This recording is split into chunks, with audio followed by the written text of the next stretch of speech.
इस एपिसोड के अंदर हम देखने वाले कि हाइब्रिड अर्थ को तबाह करने आ रहे होते हैं। अब वो हजारों की तादाद में अपनी वॉरशिप लेके आते हैं और उनसे लड़ने के लिए फाइनली एजमत बैन को मास्टर कंट्रोल दे देता है। यानी ऑमलेट की सारी पावर और सारे के सारे फीचर्स अनलॉक। काफी ज्यादा मजा आने वाला इस एपिसोड के अंदर, तो एंड तक जरूर से देखते रहना।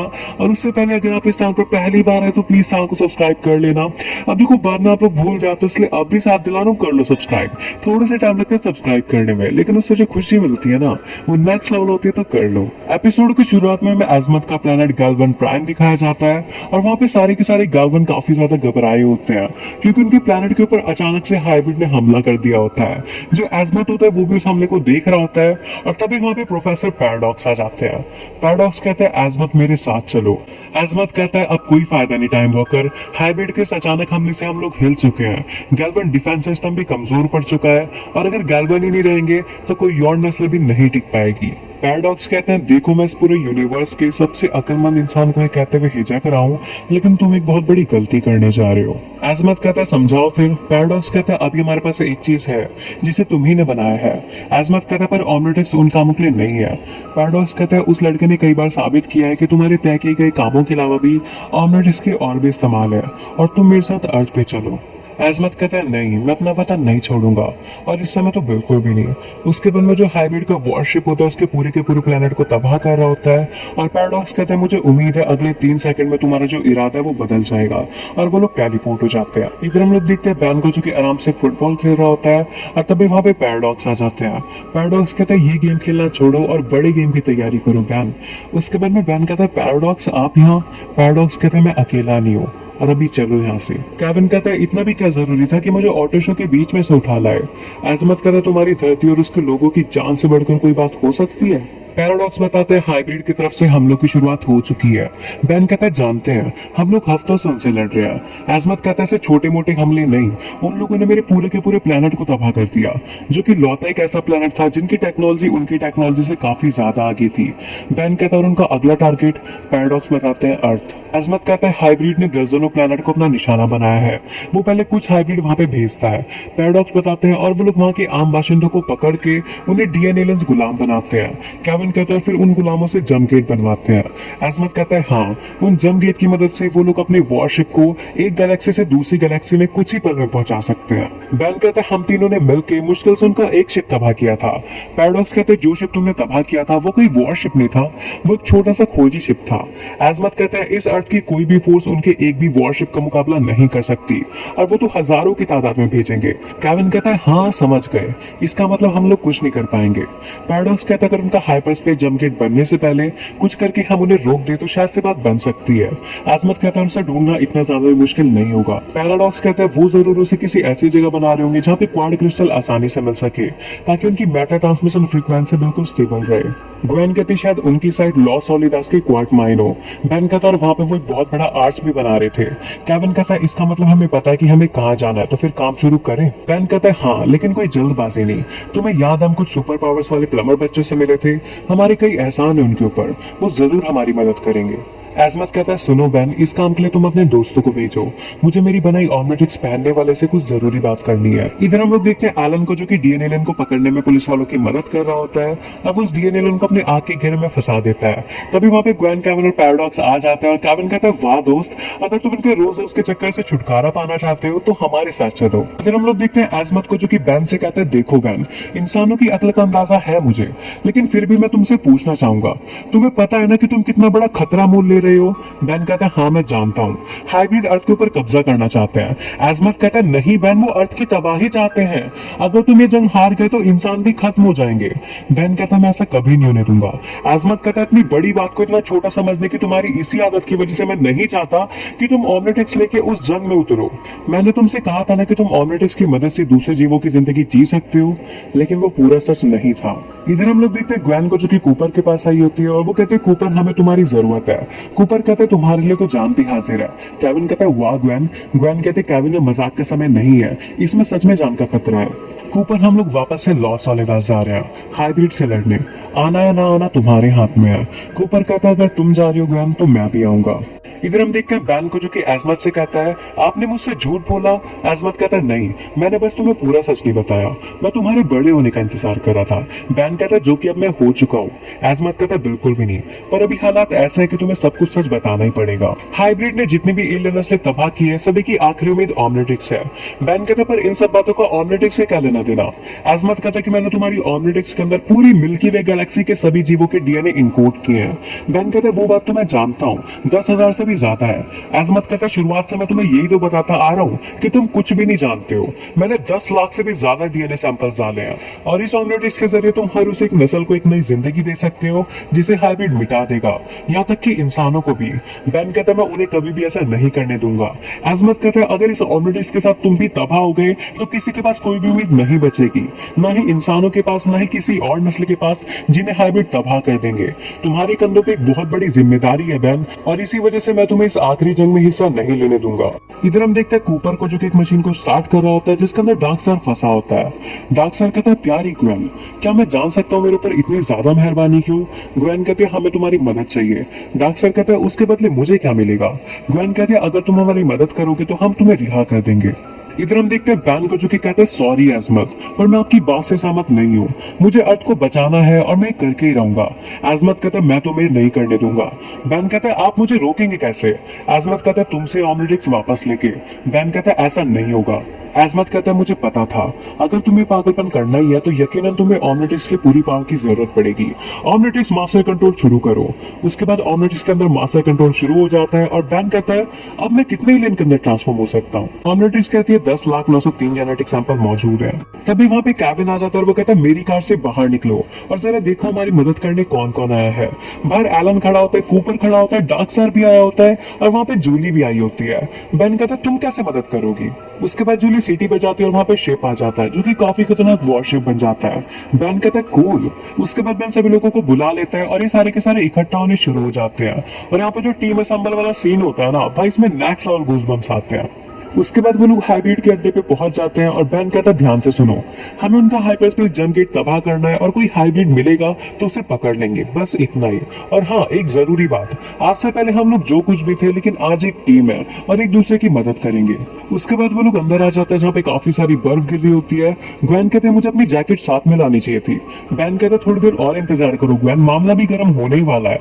और तभी वहाँ पे काफी सारे डीएनए एलियंस उनके ऊपर हमला करने आ जाते हैं, और ये सारे के सारे भी उनके ऊपर टूट पड़ते हैं। यहाँ पे जो कैविन तो अपनी कार में से उतरता है और सभी को पीटने लग जाता है, और ग्वेन भी अपनी पावर से सभी को पीटे जा रही होती है। और यहाँ पे जो कैविन होता है वो हल्की तरह ऊपर से कूद के नीचे धमाका कर देता है, और उनके ऊपर पत्थर भी फेंक के मार देता है। यहाँ पे जो एलन होता है वो अपनी आग वाली पावर से सभी लोगों को भून देता है, और बैन कैनन बॉल के अंदर ट्रांसफॉर्म होकर सभी की चटनी बना देता है। और यहाँ पे जो पैराडॉक्स होते हैं उन्हें किसी भी चीज से कोई भी फर्क नहीं पड़ता, और वो टाइम को रोक के आराम से वॉक करने लग जाते हैं।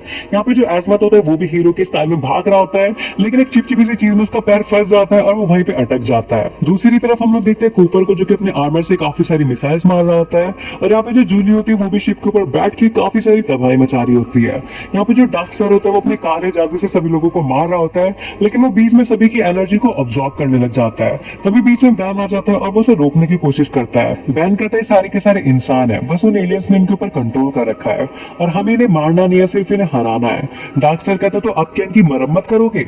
उसके बाद जो बैन होता है वो अपनी ऑमनिट्रिक्स की मदद से उनके डीएनए को रिपेयर करने लग जाता है, जिससे ऑमनिट्रिक्स के ऊपर काफी ज्यादा लोड पड़ता है और बैन बेहोश हो जाता है। उसके बाद जैसे बैन को होश आता है, एजमत कहता है, तुमने मेरी ऑमनिट्रिक्स की पावर को गलत तरीके से यूज किया। बैन कहता है, मैं सिर्फ उनकी मदद करना चाह रहा था। पैराडॉक्स कहते हैं, तुम्हारे इरादे नेक थे बैन, लेकिन ऐसी सिचुएशन में वक्त की अहमियत समझा करो। उसके बाद कूपर कहता है, अब जब मैंने तुम्हें ये करते हुए देख ही लिया तो मैं इसे बना सकता हूँ। उसके बाद कूपर काफी सारी गन्स बना देता है, जो कि और लोगों के डीएनए को रिपेयर कर देती है। उसके बाद ये सारे के सारे सभी के डीएनए को रिपेयर करने में लग जाते हैं, और यहाँ पे जो एजमत होता है वो भी फायर करने की कोशिश करता है, लेकिन वो दूर जाके गिर जाता है। यहाँ पे काफी खतरनाक फाइट वापस से शुरू हो जाती है, और सबसे ज्यादा मजा तो यहाँ पे एजमत को देखने में आता है, क्योंकि वो जैसे ही फायर करता है वो स्प्रिंग की तरह उछलने लग जाता है। और यहाँ पे जो केविन होता है वो काफी ज्यादा खतरनाक तरीके से कलाबाजियां खा खा के सभी के डीएनए को रिपेयर कर रहा होता है और धीरे धीरे करके वो लोग सभी लोगों को नॉर्मल करे जा रहे होते हैं। तभी उनमें से एक डीएनए एलियन बैन के ऊपर फायर कर देता है और बैन ऑब्जेक्ट के अंदर ट्रांसफॉर्म होकर उनकी जो पावर होती है वो उनके एक वैलेट टावर के ऊपर फेंक के मार देता है, जिससे उनका वैलेट टावर टूट जाता है। उसके बाद उनका हाइब्रिड लीडर कहता है कि ये लोग यहाँ से आगे ना आ पाए। डीएनए एलियन कहता है हमारी पूरी की पूरी सेना तबाह हो चुकी है मालिक, और इन लोगों को रोकना नामुमकिन है। उसके बाद में हाइब्रिड कहता है कोई बात नहीं, हमारे प्लान को अभी अंजाम दो। उसके बाद हाइब्रिड जंप गेट को स्टार्ट करना शुरू कर देते हैं और ग्वेन कहती है दोस्तों जंप गेट चालू हो रहा है। एलन कहता है अब हम लोग क्या करेंगे? केविन कहता है और क्या करेंगे, इसे तोड़ देंगे। उसके बाद केविन जैसे उसे तोड़ने जाता है केविन दूर जाके गिरता है। उसके बाद में सारे के सारे लोग एक साथ उसे तोड़ने की कोशिश करते हैं लेकिन उसके ऊपर एक भी स्क्रैच नहीं पड़ा होता। उसके बाद जो बैन होता है वो वेबिक के अंदर ट्रांसफॉर्म हो जाता है और वो उसे उखाड़ने की कोशिश करता है। ग्वेन कहते हैं लगे रहो बैन, हमारा काम बन रहा है। लेकिन उसके बाद में जो बैन होता है उसे जोर से करंट लगता है और बैन दूर जाके गिर जाता है। उसके बाद में जो जंप गेट होता है उसके अंदर से काफी सारे वॉरशिप आने लग जाते हैं और यहाँ पे जितने भी लोग खड़े होते हैं उनके चेहरे पे उनकी हार और मायूसी झलक रही होती है और उनके पास कोई भी उम्मीद नहीं होती है। और यहाँ पे जो बैन होता है वो बेहोश पड़ा होता है और ये एपिसोड यहीं पे खत्म हो जाता है। एपिसोड की शुरुआत उसी जगह से होती है जहाँ पे बैन बेहोश हो रखा होता है और अचानक से उसकी आंख खुलती है। बैन देखते हैं कि हजारों की तादाद में वॉरशिप अर्थ के ऊपर आ चुके हैं। तभी वहां पे ग्वेन आती है और बैन को उठाती है। ग्वेन कहती है हम लोगों ने देर कर दी। बैन कहता है मुझे ऐसा नहीं लगता, मेरे पास एक नया प्लान है। सभी लोग बैन को देखने लग जाते हैं और बैन कहता है अभी सोच रहा हूँ। केविन कहता है फिर तो समझो हो गया काम। बैन कहता है सोच लिया, हम लोग हाइब्रिड के कंट्रोल रूम में जाएंगे और उनके कमांडिंग ऑफिसर को पकड़ के उनके सारे स्पेस से वापस लौटाने को कहेंगे। डार्कस्टार कहता है खुद को बहुत होशियार समझते हो। बैन कहता है हे तुमको मैंने कितनी बार मात दी है? डार्कस्टार कहता है 2 बार, पर तुम्हारा ये प्लान मेरे पल्ले नहीं पड़ा। एजमत कहता है उनका मेन कंट्रोल टावर शहर की सबसे ज्यादा सिक्योरिटी वाली बिल्डिंग होगी। डार्कस्टार कहता है वही तो मेरा मतलब था, तुम लोग वहां तक जाओगे कैसे? केविन कहता है वो सब तुम मुझ पे छोड़ दो। उसके बाद केविन अपनी कार निकाल लेता है। ग्वेन कहते हैं क्या हम तुम्हारी कार में जाने वाले हैं? केविन कहता है हाँ। उसके बाद केविन एक बटन दबाता है और उसकी कार अपग्रेड होने लग जाती है। बैन कहता है ये सब तुमने कब कर लिया? केविन कहता है वो सब मत पूछो यार, जब भी कोई एलियन टेक्नोलॉजी मिलती थी खाली समय में उसे कार के अंदर लगा देता था और धीरे धीरे करके उसकी कार काफी ज्यादा खतरनाक हो जाती है और उसके अंदर काफी सारी वेपन्स भी निकल जाती है। ग्वेन कहते तुमने तो कार का नक्शा ही बदल दिया। उसके बाद ये लोग कंट्रोल रूम जाने के लिए निकल लेते हैं लेकिन सामने से काफी सारे डीएनए एलियंस आ जाते हैं। केविन एक बटन दबाता है और काफी सारी फायर के साथ काफी सारी मिसाइल्स आती है और वहां पे ब्लास्ट कर देती है। थोड़ी सी आगे जाने के बाद में बैन कहता है कि सामने देखो, सामने एक बहुत बड़ा ट्रक है। केविन कहता है हाँ देख लिया। केविन एक बटन दबाता है और सामने से एक बहुत बड़ी मिसाइल आती है और उस ट्रक को उड़ा देती है। उसके बाद वो लोग कंट्रोल रूम के पास पहुंच जाते हैं और वहां पे पहुंचने के बाद जो केविन होता है वो अपनी कार के अंदर ऑटोटेक मोड ऑन कर देता है। ऑटोटेक मोड ऑन करने के बाद में उसकी कार काफी खतरनाक फायर करने लग जाती है और जो डीएनए एलियंस होते हैं वो भी उसकी कार के ऊपर फायर करते हैं लेकिन उसके ऊपर इतना ज्यादा फर्क नहीं पड़ता। केविन वहां पे खड़ा हुआ सब कुछ देख रहा होता है। ग्वेन कहते हैं केविन चलो, हम लोगों को देर हो रही है। केविन कहता है उस कार को बहुत मिस करूंगा। उसके बाद ये लोग कंट्रोल रूम के ऊपर पहुंच जाता है। वहां पे पहुंचने के बाद जो केविन होता है वहां का मेटल अब्सॉर्ब कर लेता है और जो बैन होता है वो स्वाम फायर के अंदर ट्रांसफॉर्म होकर वहां का जो गेट होता है उसे पिघला देता है। उसके बाद वो लोग अंदर जाते हैं और वहां पे जो हाइब्रिड होता है वो कहता है टेनिसन मैंने सही पहचाना ना? दरअसल तुम अर्थ के सभी कमजोर लोग मुझे एक ही तरह दिखते हो। बैन कहता है हाँ हाँ मान लिया, तुम ही सबसे ताकतवर हो, हम तो ठहरे बेचारे इंसान, ये सब बातें नहीं करने आया हूं मैं। हाइब्रिड कहता है अपनी हद में रहो टेनिसन, ये मत भूलो कि तुम्हारे साथ तुम्हारी पूरी अर्थ की जान भी मेरे हाथों में है। बैन कहता है या फिर कहो कि तुम्हारी मेरे हाथों में। हाइब्रिड कहता है उन दोनों को खत्म कर दो, बैन टेनिसन को मैं देख लूंगा। उसके बाद जो केविन होता है काफी खतरनाक फाइट करने लग जाता है और जो ग्वेन होती है वो अपने कराटे से सभी डीएनए एलियंस को पीट रही होती है। जैसे बैन हाइब्रिड से फाइट करने जाता है हाइब्रिड बैन की पंच मार के उसे नीचे गिरा देता है और कहता है लो तुम भी गए, ठीक उसी तरह जिस तरह तुम्हारे ग्रैंडपा ने अपनी जान ली मुझे मारने की जिद में। बैन कहता है गलत फहमी में रहना छोड़ दो और वो उसका मुंह जला देता है। और यहाँ पे जो दूसरा हाइब्रिड होता है वो ग्वेन के ऊपर हमला कर रहा होता है और ग्वेन उससे बचाव कर रही होती है। तभी बीच में केविन आ जाता है और वो उस हाइब्रिड को दूर फेंक के मारता है। जैसे केविन उस हाइब्रिड से फाइट करने जाता है वो हाइब्रिड केविन का हाथ पकड़ लेता है और उसे तोड़ने लग जाता है। यहाँ पे जो बैन होता है वो अभी भी उनके हाइब्रिड के लीडर के साथ फाइट कर रहा होता है लेकिन उनका हाइब्रिड लीडर काफी ज्यादा पावरफुल होता है, इस वजह से वो बैन के ऊपर भी भारी पड़ रहा होता है। इधर जो दूसरा हाइब्रिड होता है वो केविन को काफी गंदी तरह पीट रहा होता है, उसको मार मार के उसका कचुम्बड़ बना देता है। तभी पीछे से ग्वेन कहती है छोड़ दो उसे। वो हाइब्रिड कहता है लो छोड़ दिया, लेकिन अभी तुम्हें पकड़ लेता हूँ। हाइब्रिड ग्वेन के ऊपर हमला करके उसे नीचे गिरा देता है और कहता है तुम्हें तो मैं चुटकियों में बसा सकता हूँ, लेकिन उससे पहले तुम्हारे दोस्त को खत्म करूंगा ताकि तुम अपनी नजरों से उसे तड़पता हुआ देख सको। तुमसे मुझे कोई खतरा नहीं लड़की। तभी पीछे से ग्वेन कहती है मैंने कहा छोड़ो उसे। ग्वेन को काफी ज्यादा गुस्सा आ जाता है और वो अपने एनोडाइट रूप में आ जाती है। ग्वेन उसे इतनी दूर फेंक के मारती है कि वो पूरे एरिया से बाहर जाके गिरता है। उसके बाद केविन ग्वेन के पास जाता है और ग्वेन कहती है बहुत पावर आ गई है मुझ में। केविन कहता है नहीं ग्वेन प्लीज तुम शांत हो जाओ। ग्वेन कहते हैं नहीं मैं उन लोगों को अकेले ही खत्म कर सकती हूँ, वो भी एक झटके में।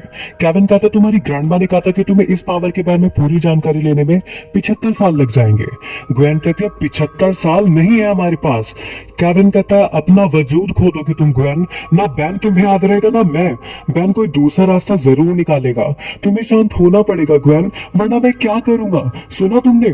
उसके बाद ग्वेन शांत हो जाती है और ये दोनों हक कर लेते हैं। और यहाँ पे जो बैन होता है वो अभी भी हाइब्रिड लीडर से पीटे जा रहा होता है और हाइब्रिड कहता है तुम्हारा खेल खत्म पकौड़े। बैन कहता है अभी थोड़ा सा बाकी है। वो अपने हाथों में थोड़े से बीज लेता है और अपनी जो जड़ें हैं उनसे उसे जकड़ लेता है। उसके बाद बैन कहता है अगर अपनी सलामती चाहते हो तो इन स्पेसशिप को वापस लौटने का ऑर्डर दो। हाइब्रिड हंसने लग जाता है। केविन कहता है इसने कोई जोक मारा क्या। हाइब्रिड कहता है ऑर्डर देने की अथॉरिटी मेरे पास नहीं है, वो केवल हमारे हाइब्रिड बॉस के पास है जिन तक तुम कभी नहीं सकते, वो लोग हमारे वतन में है। केविन कहता है इसका मतलब रिमोट कंट्रोल किसी और के पास है। उसके बाद वहां पे काफी सारे डीएनए लेंस आ जाता है जो कि चारों तरफ से घेर लेते हैं। तभी पीछे से एक डीएनए लेंस आगे आके गिरता है और पीछे से मैनी आ रहा होता है जो कि कहता है हटो बदबूदार एलियंस, मुझे दोस्तों से मिलने दो। जब हेलन होती है वो सभी के हथियारों को छीन लेती है और पेयर्स अपने कांटों से सारे हथियार फोड़ देता है। बैन कहता है जब पेयर्स और हेलन यहाँ पे आ गए हैं इसका मतलब उसी वक्त वहां पे ग्रैंडपा जाते हैं और वो कहता है सब ठीक ठाक तो हो ना बच्चों। बैन और ग्वेन ग्रैंडपा को देख के काफी ज्यादा खुश होते हैं और वो उन्हें हक कर लेते हैं। ग्वेन कहती है आप यहाँ पे क्या कर रहे हैं, हमें लगा जब तक नलवर्ड में सब कुछ ठीक नहीं हो जाता आप वहीं पे रहेंगे। ग्रैंडपा कहते हैं फिलहाल नलवर्ड में सब कुछ ठीक है और वैसे भी मैं काफी समय से हाइब्रिड के मंसूबों पे नजर रखे हुए था, तो इस आखिरी समय में आना तो बनता था। हाइब्रिड कहता है फिर तो बर्बादी का तमाशा देखने बिल्कुल सही समय पे आए हो मैक्स टेनिसन। कुछ ही समय में हमारी स्पेसशिप पूरे अर्थ के ऊपर फैल जाएगी और 1 घंटे के अंदर पूरे प्लेनेट को तबाह कर देगी। केविन कहता है हमें तो जैसे पता ही नहीं हमें क्या करना है। बैन कहता है बिल्कुल पता है, वो जमकिट हमारी दुनिया में आने का दरवाजा है ना, अगर वो आने का रास्ता है तो वो जाने का भी जरूर होगा। ग्वेन अपना फोन देना। ग्वेन कहते जरूर, लेकिन क्यों। दूसरी तरफ हम लोग देखते हैं सभी लोग डीएनए लेंस से फाइट कर रहे होते हैं और तभी जूली का फोन बजता है। पैराडॉक्स कहता है अपना फोन तो चेक कर लो, जरूरी हो सकता है। जैसे जूली फोन को उठाती है जूली कहती है ओके। पैराडॉक्स कहते हैं कहा था ना और वो वहां से गायब हो जाते हैं। इधर हम देखते हैं बैन को जो कि ग्रैंडपा से कहता है यहाँ पे आप संभालिए। ग्रैंडपा कहते हैं यहाँ का कंट्रोल रूम अपने कंट्रोल में रखना है, समझो काम हो गया। मैनी पूछता है वैसे तुम कहाँ जा रहे हो। बैन कहता है बस बाहर थोड़ा सा टहल ले। बैन बाहर कूद जाता है और तभी नीचे से शिप आ जाता है। बैन कहता है ग्वेन केविन तुम लोग आना चाहोगे। उसके बाद ग्वेन और केविन भी बैन के साथ आ जाते हैं और बैन कहता है अगर हम लोग ना लौटे तो यहाँ पे तुम्हें ही संभालना है। मैनी कहता है छोड़ो ये बेकार की बातें, मैं तुम्हारा यहीं पे इंतजार करूंगा।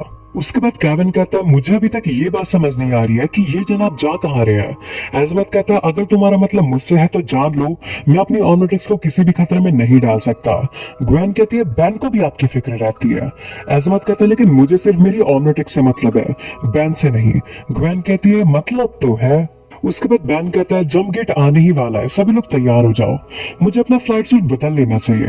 और बैन ब्रेनस्टॉर्म के अंदर ट्रांसफॉर्म हो जाता है। बैन कहता है मेरी इतनी बड़ी खोपड़ी में जो इतना खास और सुपर इंटेलिजेंट दिमाग है वो ऐसे समय पे काम आता है, इसलिए मौके की नजाकत को समझते हुए मुझे लगा कि पायलट अब मुझे ही होना चाहिए। एजमत कहता है मौके की नजाकत ये कहते कि इसे मुझे चलाना चाहिए। बैन उसकी तरफ देख के हंसने लग जाता है। एजमत कहता है तुम्हें क्या लगता है तुम्हारी खोपड़ी मुझसे बड़ी है तो तुम मुझसे ज्यादा इंटेलिजेंट हो। बैन कहता है नहीं मैं आपसे ज्यादा इंटेलिजेंट इसलिए हूँ क्योंकि मेरा दिमाग आपसे बड़ा है। उसके बाद एक वॉरशिप इनके ऊपर हमला कर देता है लेकिन ये लोग बच जाते हैं। एजमत कहते हैं सभी लोग तैयार हो जाओ, जंप गेट के अंदर जी मचला सकता है। ग्वेन कहते हैं काम कैसे करता है। एजमत कहता है ये आपको लाइट की स्पीड से भी ज्यादा तेज दूसरी तरफ ढकेलता है। बैन कहता है और गैलेक्सी के दूसरी तरफ रिसीवर गेट में जाके छोड़ देता है। उसके बाद ये लोग जंप गेट के दूसरी तरफ पहुंच जाते हैं और ग्वेन कहती है सब लोग ठीक तो है ना। बैन कहता है हाँ बिल्कुल ठीक हूँ और वह एजमत के ऊपर उल्टी कर देता है।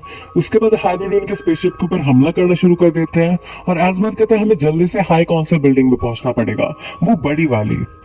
उसके बाद जैसे वो लोग उस बिल्डिंग में पहुंचते हैं, क्रैश होने की वजह से बैन को चक्कर आने लग जाते हैं। अब वो बेहोश हो जाता है। जैसे बैन को होश आता है, बैन कहता है ये सब क्या हुआ।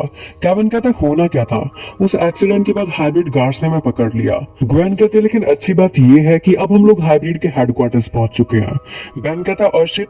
ग्वेन कहती है वो बिल्कुल सही सलामत है, अगला ऑर्डर मिलने तक मैंने उसे छुपने के लिए कहा है। उसके बाद बैन कहता है काश मैं ओमनिट्रिक्स तक पहुंच पाता। एस्मथ कहता है पहुंचने की क्या जरूरत है। बैन कहता है हाँ सही कहा, ओमनिट्रिक्स ह्यूमंगोसॉर। और बैन ह्यूमंगोसॉर के अंदर ट्रांसफॉर्म हो जाता है और ग्वेन और केविन को छुड़ा लेता है।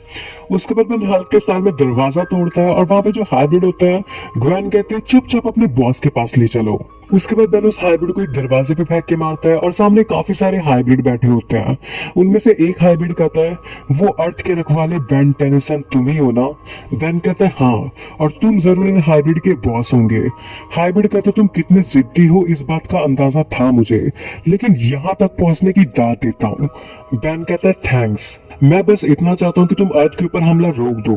आखिर तुम्हें हमें इतनी तकलीफ पहुंचा के मिलता क्या है। हाइब्रिड कहता है तुम्हारी नस्ल एक तुच्छी नस्ल है, तुम्हारी मौजूदगी ही हम जैसी महान नस्ल के लिए किसी बेइज्जती से कम नहीं। एस्मथ कहता है अपनी फिजूल की बातें बंद करोगे। हाइब्रिड कहता है तुम्हें मेरी बातें फिजूल की लगती है, तुम गैल्वन प्लेनेट से हो ना, जो एक पानी में जमी हुई काई से थोड़ा सा ज्यादा दिमाग वाला होता है। एस्मथ कहता है इनके बहकावे में मत आना बेन, ये इसलिए हमला नहीं कर रहे क्योंकि कोई खास नस्ल है, बल्कि ये इसलिए हमला कर रहे हैं क्योंकि खुद खत्म होने की कगार पे है। नस्ल की झूठी आन बान में ये एक दूसरे से ही शादी रचाने लगे और अब ये अगली पीढ़ी को जन्म देने के काबिल नहीं बचे। ये हाइब्रिड की आखिरी पीढ़ी है, मैंने सही कहा ना। हाइब्रिड कहता है बात तो सही है तुम्हारी, लेकिन अब हम अकेले नहीं है जो नहीं रहेंगे। कुछ ही समय में हमारी फौज अर्थ के साथ गैलेक्सी के उन तमाम प्लैनेट्स को तबाह कर देगी जिनके ऊपर जिंदगी है, और तुम लोग अपनी आंखों से पूरे यूनिवर्स की तबाही देखोगे। एस्मथ कहता है सब कुछ खत्म, इनसे हम लोग नहीं लड़ सकते। बैन कहता है इनसे लड़ाई नहीं, इनकी मदद करनी चाहिए। ओमनिट्रिक्स क्या तुम इनका जेनेटिक डैमेज रिपेयर कर सकती हो। ओमनिट्रिक्स कहती है इसके लिए हमें अपनी पूरी पावर लगेगी। उसके बाद बैन अपने नॉर्मल फॉर्म में आ जाता है और ओमनिट्रिक्स कहती है जेनेटिक रिपेयर की प्रक्रिया शुरू होने वाली है। और बेन जैसे अपना हाथ ऊपर करता है, ओमनिट्रिक्स के अंदर से कुछ रेज निकलती है और दूर दूर तक फैल जाती है। उनकी जो पूरी फौज होती है वो भी उसके कांटेक्ट में आ जाती है और सभी हाइब्रिड के जो कलर होते हैं वो भी चेंज हो जाते हैं। हाइब्रिड कहते हैं क्या किया तुमने, काम पूरा हुआ। जितने भी हाइब्रिड ट्रांसमिशन की रेंज में थे सभी को ओमनिट्रिक्स के डाटाबेस के हिसाब से अलग अलग नस्ल में बदल दिया गया है। हाइब्रिड कहता है ट्रांसमिशन की रेंज में, इसका मतलब जंप गेट के दूसरी तरफ के हाइब्रिड भी। एस्मथ कहता है हाँ, पूरे यूनिवर्स में जितने भी हाइब्रिड है वो बन चुके हैं। क्या कहा था इसने। ग्वेन कहती है तुच्छी नस्ल कहा था। केविन कहता है चूजों की दुनिया में स्वागत है। हाइब्रिड कहता है तुम हमारे साथ ऐसा कैसे कर सकते हो। बैन कहता है गुस्सा क्यों करते हो, मैंने तुम्हारी मदद की है। हाइब्रिड कहता है तुमने हमें वापस से नापाक कर दिया, अब जिंदगी खत्म करने का वक्त आ चुका है। उसी वक्त पीछे से एक हाइब्रिड आता है और वो कहता है नहीं, इसकी जरूरत नहीं है। बैन कहता है राइनी। ग्वेन कहती है इसे जानते हो। बैन कहता है मैं किसे नहीं जानता। वैसे अगर आप लोगों को भी जानना है कि बैन की और उसकी मुलाकात कैसे हुई तो मेरे चैनल पे पूरी की पूरी प्लेलिस्ट रखी हुई है, आप लोग शुरू से लेकर एंड तक सारे के सारे एपिसोड देख सकते हो। उसके बाद राइनी कहता है इस इंसान ने एक बार मेरा डीएनए बदल के मेरी चोट ठीक की थी। शुरुआत में तो मुझको भी ये सब एक सजा जैसा लग रहा था, लेकिन वो सब सच नहीं था। मेरे साथी हाइब्रिड, हम लोग अपनी जिंदगी जी सकते हैं। उसके बाद वो सारे हाइब्रिड आपस में डिस्कस करने लग जाते हैं और उनका लीडर बोलता है तो फैसला हो गया, आज से हमारी हाई काउंसिल आपको हमारा हाइब्रिड बॉस बनाती है, हमें रास्ता दिखाइए। रायनी कहता है जरूर कोशिश करूंगा। उसके बाद रायनी बाहर जाता है और अनाउंसमेंट करता है मेरे साथी हाइब्रिड, ये जंग खत्म हो चुकी है, सभी लोग वतन वापस लौट आओ ताकि हम अपने एक नए कल की शुरुआत कर सकें। उसके बाद रानी बैन से हाथ मिलाता है और कहता है मदद करने के लिए शुक्रिया बैन टेनिसन। और जो सारे के सारे वॉरशिप होते हैं वो भी वापस चले जाते हैं और ग्रैंडपा जम गेट के ऊपर एक ग्रेनेड फेंक के मारते हैं और वो पूरा का पूरा गायब होने लग जाता है। जैसे केविन ग्रैंडपा की तरफ देखता है, ग्रैंडपा बताते हैं फ्यूजन ग्रेनेड। उसके बाद जूली कहते हैं मुझे घर जाना पड़ेगा क्योंकि अब दुनिया खत्म होने से बच चुकी है, तो मुझे 9 बजे से पहले घर पहुंचना पड़ेगा। ग्रैंड पूछते हैं ग्रैंडपा अब वापस से नलवर्ड तो नहीं जा रहे ना। ग्रैंडपा कहते हैं नहीं, बैन के साथी को इतना ज्यादा ट्रेन देख के अब मुझे अपने टीम वालों को भी कुछ सिखाना पड़ेगा, और हाँ इन लोगों के लिए एक बड़ी मोटर वैन भी लेनी पड़ेगी। केविन कहता है मैं तो सबसे पहले ऑटो शो जाऊंगा, मुझे एक नई कार जो लेनी है। ग्वेन कहती है मैं भी तुम्हारे साथ चलूंगी। केविन कहता है तुम्हें कार पसंद है। ग्वेन कहते हैं कार तो नहीं, पर तुम पसंद हो। पैराडॉक्स कहता है तुम्हारे साथ दोबारा काम करके अच्छा लगा बेल, मैं अजमत को गैल्वन छोड़ के आता हूँ।